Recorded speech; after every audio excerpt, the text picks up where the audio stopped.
host open houses. One, I think it's just another avenue and way to market a home. Not everybody reads a newspaper, not everybody goes on Zillow or Realtor.com. So we do handwritten letters to the neighborhood, we do a postcard, we do social media. So you're just giving that next level of, extraordinary marketing for the seller.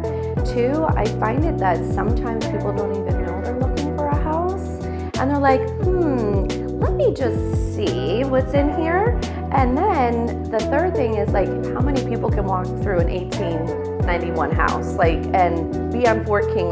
People are private, and I just find it to be amazing that someone can come in and say, they really improved the neighborhood and feel, and this is what some of the living looks like here. So that's why I advertise it as just a home tour, because people can come in like hops and people can go through the historic society and tour different homes and how we're keeping it original and improving the city of Ocala and not letting it go to waste or fall apart. I mean, it's a lot of work to get this up to speed, an 1800 home. So